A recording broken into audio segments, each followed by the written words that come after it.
근력 관리를 하지 않으면 눈 녹듯이 근육이 사라지게 됩니다. 근육이 줄어들면 기본적인 일상생활, 걷기, 계단 오르기, 물건을 들어 올리는 것 등이 이제 어려워지고 퇴행성 척추 질환을 유발할 수가 있다는 거죠. 따라서 근육의 중요성은 한두 번 강조해도 지나침이 없습니다. 우리 몸의 근육을 유지하기 위해서 가장 중요한 키포인트는 바로 빨리 늙는 거를 가속노화라 그러는데, 생물학적인 연령보다 정신적, 신체적 늙어감이 남들보다 더 빠른 분들도 계시고 젊음을 계속 유지하시는 분들도 계시죠. 생활습관의학 관점에서 봤을 때 가장 중요한 키포인트는 바로 근육입니다. 여러분들 노년에 무엇을 준비하십니까? 여러 가지 자산이라든지 재테크라 그러죠. 그런데 아무리 돈이 많고 자산이 많아도 건강이 잃으면 안 되죠. 그 중에서 가장 중요한 것이 바로 근육이고요. 근테크에 관심을 가지셔야 됩니다.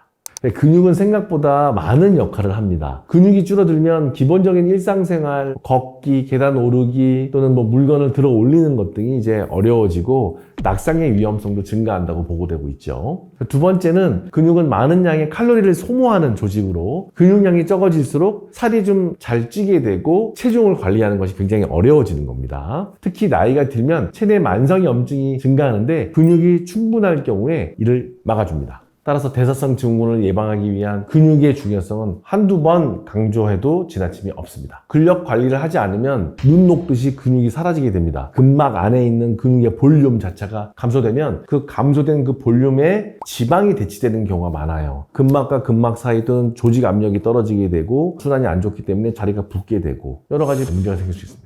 사람은 나이가 들면서 매년 1%씩 근육량이 감소하게 됩니다. 이를 근감소증이라고 하는데요. 근육량이 부족한 경우에 근육보다 관절이나 척추에 직접적으로 하중과 충격이 가기 때문에 오히려 퇴행성 척추 질환을 유발할 수가 있다는 거죠. 하버드 헬스 그룹과 자마, 미국 의사협회 저널이죠. 연구에 따르면 근력 운동을 꾸준히 한 사람과 그렇지 않은 사람과에는 당연히 상당한 차이가 있는 것이 발견되었고 확인을 시켜줬어요. 근력 운동을 한 그룹은 근감소증, 심혈관 질환, 골밀도 그 세 가지 분야에서 큰 차이를 보였어요. 눈여겨볼 점은 삶의 질과 독립성 유지, 정신 건강, 심리적 안정에도 큰 차이가 있는 것으로 보고되고 있습니다.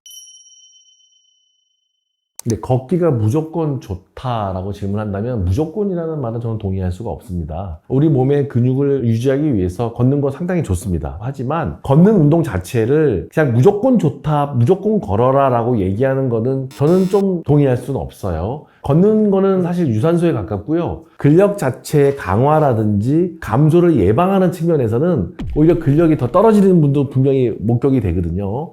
집에서 쉽게 할 수 있는 근육 운동 가르쳐 드릴게요. 1번 의자 스쿼트 운동인데요. 의자 앞에 서서 두 발을 어깨 넓이로 벌리고 엉덩이를 뒤로 빼면서 의자에 앉듯이 내려갔다가 앉기 직전에 일어납니다. 보통 3, 4회 하기를 권합니다. 2번 벽 팔 굽혀 펴기. 벽 앞에 서서 손을 어깨 높이에 두고 벽에 대고 팔을 굽혔다가 다시 밀어냅니다. 마찬가지로 3, 4회 반복하시기를 권합니다. 세 번째, 엉덩이 브릿지. 바닥에 등을 대고 누워서 무릎을 세우고 발을 엉덩이 너비로 벌립니다. 엉덩이를 천천히 들어 올려 어깨에서 무릎까지 직선이 되도록 유지하고 다시 내립니다. 3, 4회 반복합니다. 네 번째, 앉아서 다리 들기. 의자에 앉아 한쪽 다리를 천천히 들어 올리고 발끝을 위로 향하도록 합니다. 운동이 수월해지면 반대 다리를 올려서 저항을 높여줍니다. 3, 4회 반복합니다. 다섯 번째, 균형 잡기. 한쪽 다리로 서서 균형을 잡습니다. 벽이나 의자를 잡아도 됩니다. 이 각 운동은 3 내지 4회를 처음에 시작하시고 10회 한 세트를 하루에 2 내지 3세트 해주시면 좋습니다. 일주일에 한 4번 정도는 피트니스를 가고요. 2번은 근력 운동 위주로 PT를 하고 필라테스 합니다. 그리고 주말에는 뜁니다. 제 말씀을 드리는 이유는 저도 이제 한 50대 중반이 접어들지만 이제 앞으로 건강한 인생 후반을 위해서 1번은 유산소, 2번은 근력, 3번은 밸런스, 4번은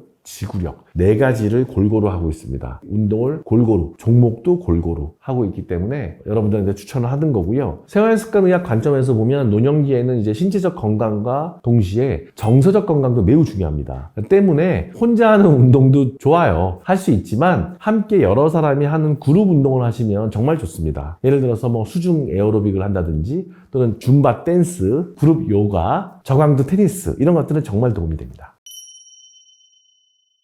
근육은 단백질로 이루어져 있습니다. 근육 운동은 근섬유를 손상시키고 복귀하는 과정에서 성장하는데 운동만 하시고 식단이 부족할 경우는 회복이 더뎌지고 근육이 크게 감소할 수 있는 현상을 보이기 때문에 오히려 근감소증이나 골다공증으로 이어지는 경우가 많습니다. 건강한 노후를 위해서는 운동하시는 것도 중요하지만 잘 드시는, 특히 단백질 섭취 잘 하셔야 됩니다.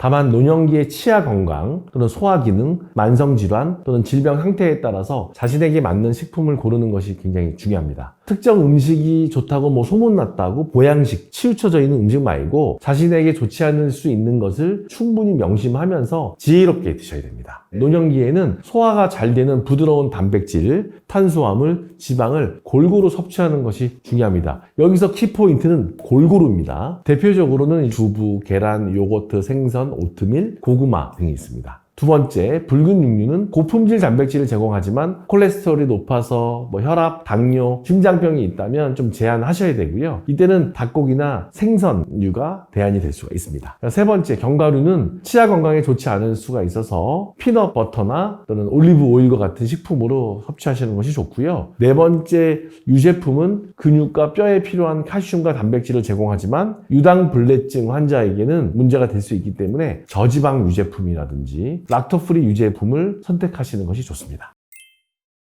네, 근육 합성을 위해서는 단백질 보충제를 섭취하는 것은 도움이 되지만 식사를 대신할 수는 없습니다. 보충제를 포함해서 단백질 외에 다양한 무기질과 양질의 탄수화물, 지방을 보충하는 식단을 갖춰야 됩니다. 노년에는 젊은 사람들에 비해서 단백질에 대한 반응성이 감소가 됩니다. 한 번에 많은 양을 섭취하기보다는 끼니별로 나누어서 30g 정도 복용하시기를 권합니다. 식후에 활동하지 않고 쉬게 되면 신체 에너지 소비가 줄어들게 되면서 체중이 증가하고 체내 지방률이 높아집니다. 이것은 척추의 부담을 높여주게 되고 노년기 건강에도 당연히 좋지가 않죠. 그 외에도 혈당 관리, 또 식도염, 소화불량 등을 겪을 수 있기 때문에 식후에는 적어도 15분에서 20분 정도는 꼭 걷고 활동하시기를 권합니다.